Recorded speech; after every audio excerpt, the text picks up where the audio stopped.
What a difference a year makes. There has been some info that has been leaked or revealed prior to this event, and they are as follows. Nintendo has already revealed their online plans. Their full service will launch next year, and will be only $20 a month annually. Compared to Sony and Microsoft, that is a killer deal.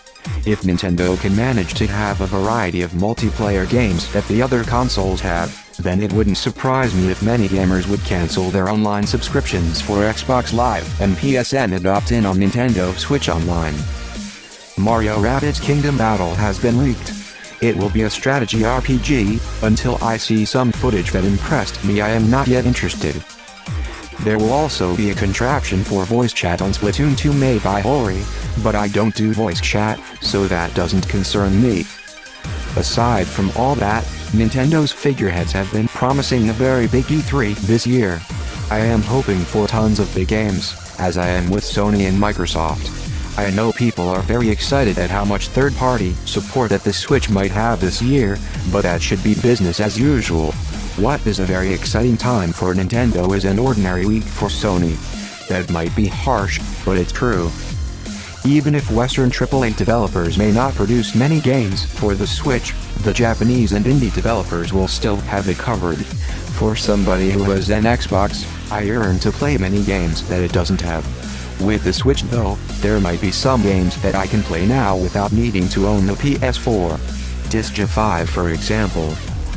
Many developers are attracted to the Switch solely due to the need that it addresses. Console-quality gaming that can be played anywhere. If certain developers find photorealistic graphics to be more important than easy accessibility, then good luck to them. Super Mario Odyssey is the feature presentation of the Nintendo Spotlight. If you want to be among the first to play one of the year's most anticipated games, you gotta be in Los Angeles.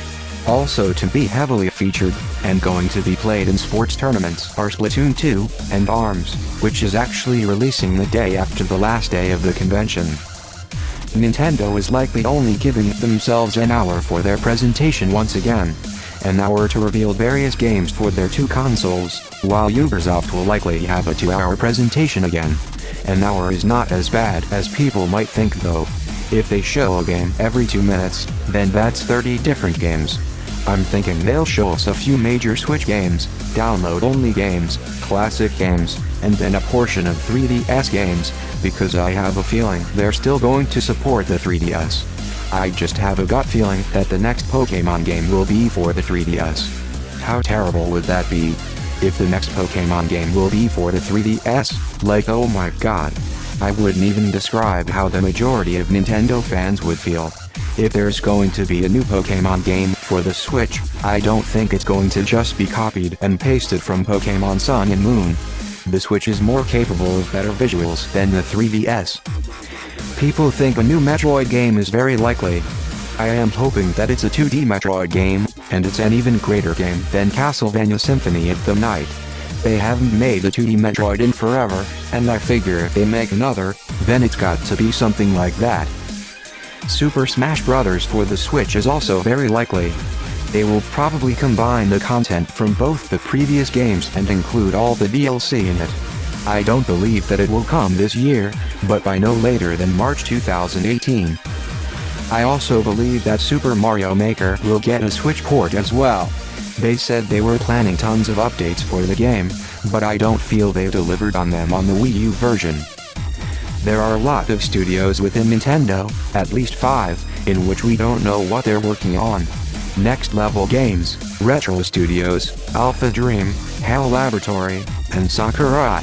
The fact that they have these 5 developers and we don't know what they're working on is hopefully a good thing.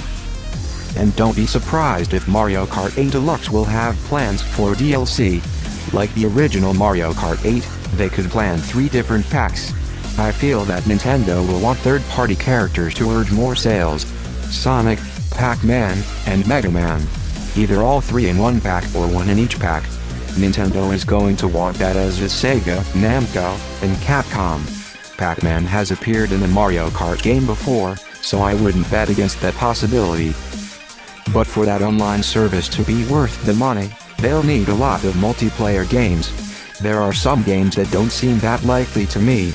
Red Dead Redemption 2, Mass Effect Andromeda, Star Wars Battlefront 2, or the Final Fantasy VII Remake, but that's okay.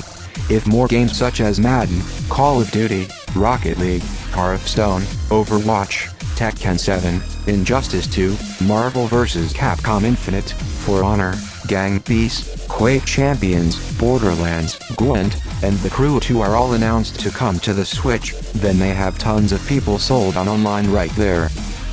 But just like Microsoft, Nintendo needs to buy the rights to some exclusive games as well, besides their first-party lineup, which may or may not be abundant this year.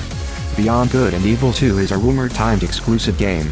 Monster Hunter Double Cross is for both Switch and 3DS, so I guess that counts. You know what would be crazy though, is if this Nintendo Switch Online service included a mobile plan, so that you could play online games anywhere. It sounds expensive, I know, but that would make it one more way better than the online service that the 3DS has.